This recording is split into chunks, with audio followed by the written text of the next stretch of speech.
But you had the best team ever, right? Ar- So Arsenal, I think, had the best team ever in football. yeah, I mean I will give it to the Invincibles, and the truth is the reason why I said earlier that I don't know what it feels like to win the Premier League is because it was the Invincibles was the first year for me with cable television. Now, in that year, you think this is normal. In that year, you still haven't learned what it is to be a fan. It's your first year following the club. You're still figuring things out. And yet, there is this one titan that stands out head and shoulders above everyone else that I've ever seen in world football at that time in the league, Thierry Henry. If you see that person, it's hard to not think that this is how football should be played. Now, coincidentally, he also happened to be in an Arsene Wenger team which was trying to play very, very beautiful football back in the day. So it did feel like a very special moment. But how special is something we didn't know. And the desire to win the Premier League is something that I only learnt in the years later, in the years subsequent.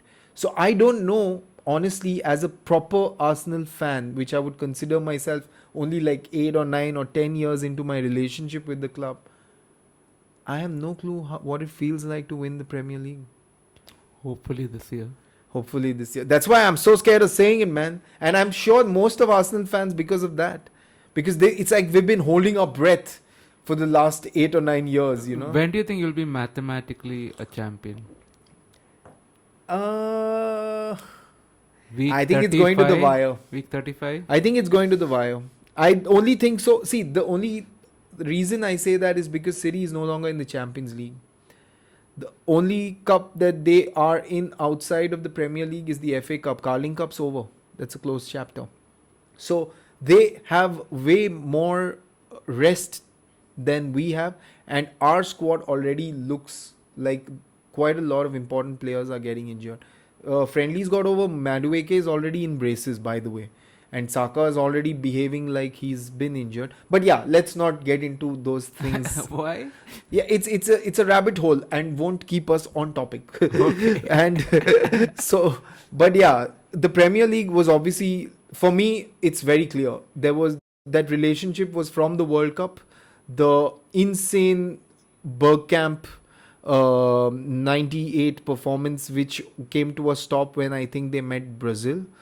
That was Patrick Kluivert, Dennis Bergkamp, the Dubois brothers, all of them. And I followed Bergkamp beyond that, and he led me to Thierry. That was what I think married me. And even then, Arsenal at least conveyed one thing to me, that it was the underdog.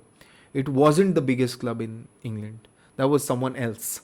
And automatically, the underdog is what had caught my eye. It is the reason why I was following Netherlands in the first place.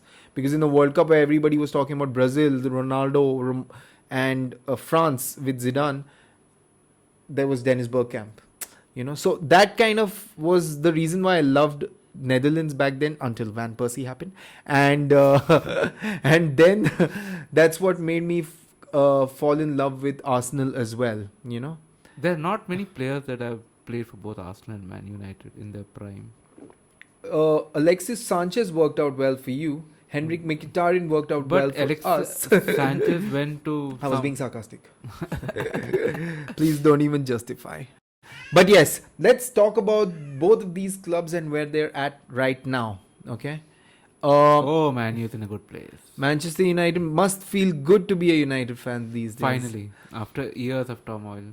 You can't wait for the next game. And sadly, that wait is often very long as a United fan because you're not in too many competitions this year, are you?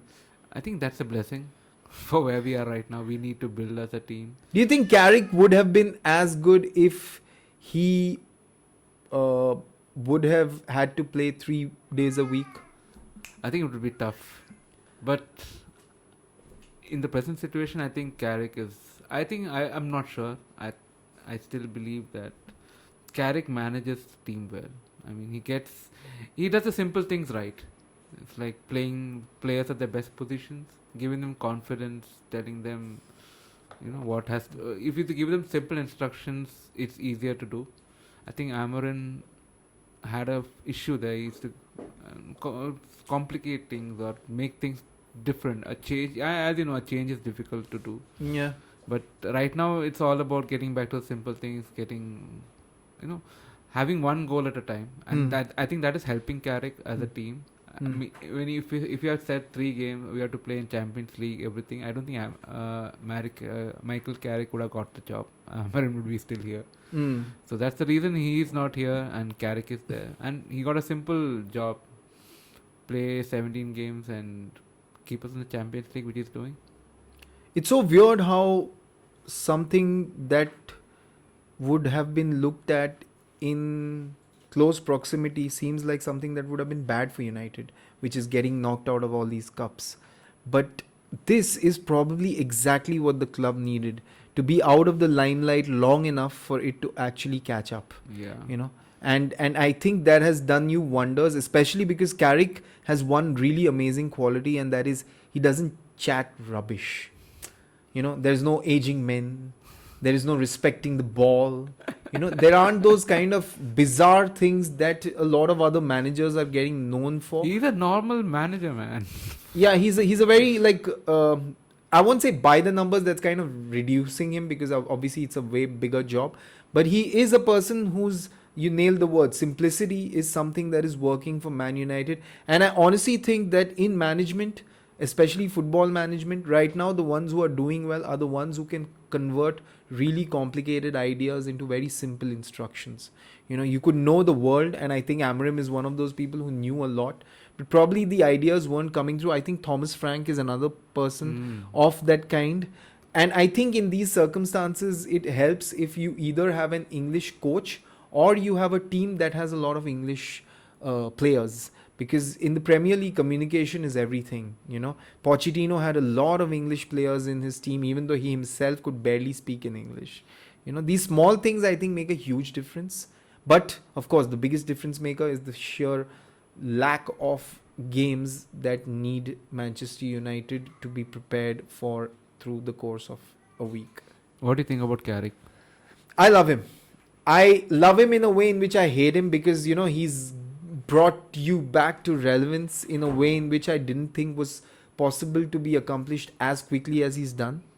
He began it with 2 resounding defeats, one of which was to my club, and that is something that is a blot in an otherwise almost immaculate Premier League season for Mikel Arteta. And it's strange because they're contemporaries. Arteta and Carrick were the so-called metronomes of both their respective teams, and they were both really good at it, and both were probably the least appreciated members of their respective teams, and how both of them have actually come to the rescue of their respective teams in whatever way. I mean, we don't know what Carrick is going to do. I also love the way he stands, and this sounds silly, but you know, like how passive presence influences players in different ways. Like if you see Ferguson on the touchline, you know there's someone there. He's not playing, he's not doing nothing, probably shouting some expletives at the players, but different people with their personality can make a difference. I think Carrick has that. I don't know, like you said, whether he has the stamina or the ability to last for entire seasons with the same kind of hunger that he has right now. I honestly don't know. I think the Spanish have a special talent for these things, the Spanish and the Portuguese, which I think the British lack. You know, they somehow, I mean, the intensity of it somehow gets to them. But then the greatest ever football manager is a British. Scottish. No? Well, Scotland is Britain. I worded it smartly so that it didn't have to be England specific.